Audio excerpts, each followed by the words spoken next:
Hi, I'm Kirk Evans, the president of U.S. LawShield. This is a quick step-by-step guide on how to renew your concealed handgun permit in the state of Colorado. So many folks have heard that beginning July 1st, 2025, there is a whole new set of rules and regulations on how to renew your permit in Colorado. So you can start to renew your permit beginning 120 days before your permit expires. So take a look at your current permit. There's an expiration date on there, and you count back 120 days, and that's when you can start the process to renew your permit. And that's very important here because if that period was before July 1st, 2025, and you took a course before July 1st, 2025, that course may not apply and may not suffice under the new July 2025 rules. So I'm not saying it won't, but you're going to want to take a serious look at the course you took and the certificate you got to see whether that course will suffice under the new rules for your refresher course. So this is just for folks whose permits are just about to expire and who took their course, sort of in the spring of 2025. All right, so for everyone else, look at your permit date, go back 120 days. That's when you can start applying for your renewal. So when you go to renew, you must submit this training certificate, and that training must have occurred within the 6 months prior to the point where your application was either submitted or reviewed.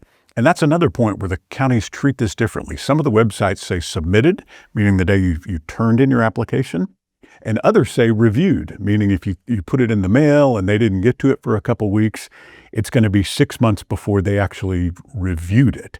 So in any case, that training course had to have been completed within the 6 months before you submit your application. And again, if that was a course sometime in the spring of 2025, it may not comply with the new requirements. So make sure that course does before you submit your application, wait a few months, and then find out it's rejected and have to go through the whole thing again. So step one is go to the website of your county.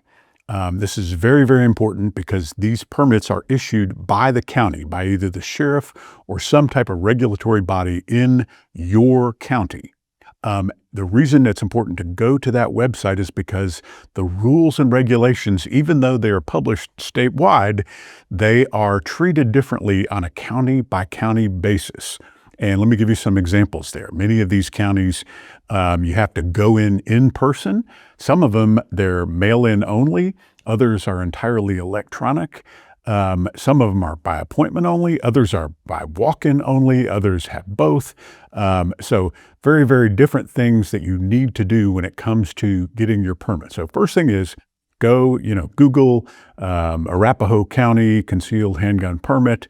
And typically that particular website will come up. Make sure it's the correct website. It's either the sheriff's department or the police department or the county website. Make sure you're on the right governmental site. And it'll list the steps right there, what you need to do. The second thing you need to do is make sure that you still qualify to get a permit. So you might be thinking, well, wait a minute, I qualified for my original permit. Why wouldn't I be qualifying right now? Couple reasons. So one is there have been some changes to the qualifications to possess handguns and to get permits over the years. So those might have changed and you might not qualify any longer. But number two is things may have happened in your life, typically things such as DUIs or protective orders, things surrounding a divorce or child custody, things like that. There are some things that could have happened to folks that may disqualify you from getting a permit since the last time you got a permit. So that's number two. Number three is you need to take a refresher course from a verified instructor. And so these are all key terms here. The instructor must be a verified instructor listed as verified. And here's a interesting part. Some of the counties require that instructor be verified by that particular county. Other counties require that the instructor be verified by any county. Some of the counties require that the instructor be verified by any county, but the training has to occur in that county. So these requirements vary all over the place, so make sure you figure out what your county requires. But in any case, you need to locate a verified instructor. Now, you can click on the link below and search by your county to find a verified instructor near you and that's recognized in your county to go take your refresher course. Now, the keys on the refresher course is this is different from the old course. So the refresher course must be at least 2 hours long. It must be in person, and no portion of that course can be online. So it must be in person, and it must have a written test, which can be open book, written test that you must pass. And there must be a live fire demonstration with a shooting of 50 rounds of ammunition where you demonstrate competency with a 70% accuracy. Now, that's not specified. That's pretty much up to the instructor to determine whether or not you meet that proficiency, but you're going to have to meet all of those things. Once you have completed that course, you must get an original certificate from the instructor with an original signature. So those are also very important. And some of these counties are very big sticklers on the original certificate and the original signature. So they're not going to take, if your instructor, you finished your course and he spits something out on the computer that's got a stamp on it, doesn't have a signature, that's probably not going to be good in most of these counties. Make sure you have an original certificate with an original signature. And many of the counties will not take your application or will reject your application down the road several weeks, if not months later, because you don't have an original signature. All right, so once you've gotten all of that assembled, figure out what your county wants you to do. As I mentioned earlier, some of the counties, it's mail-in only. They will send you a renewal packet, ask you to fill it out all in paper, and then mail it in. Others, it's entirely online. Every bit of the process is online. You upload your documents online, you click a button, pay your fees online, and it all goes in. Others, you have to walk in person. And I brought with a couple just to show the applications actually vary from county by county. They look a little different in every county. They pretty much contain the same information, but not entirely. They look a little different. Some of the counties, and this is important also, some of the counties, you don't sign anything until you're sitting in front of the sheriff or other officer. Other counties, you sign it, send it in without ever seeing an officer. So these are all very, very complex, very difficult circumstances. A couple other things you want to have and you're going to need before you apply. You'll need your driver's license, or there are some other types of ID that they'll accept. Look on the website. You'll need your prior concealed handgun permit, and you'll need proof of residency in that county.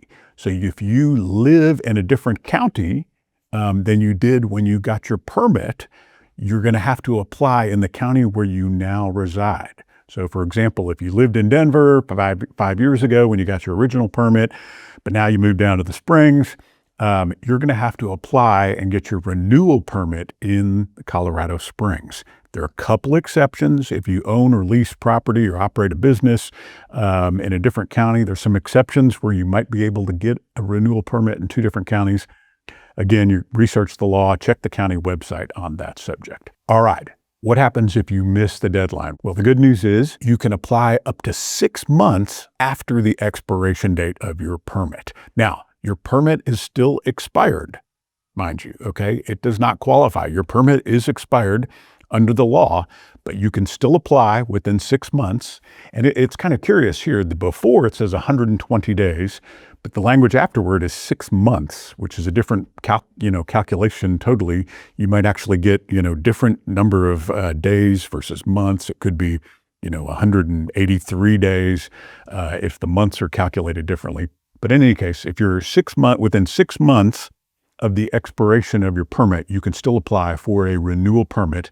There's a $15 surcharge added to the fee if you have missed the deadline. All right, so you've got everything assembled.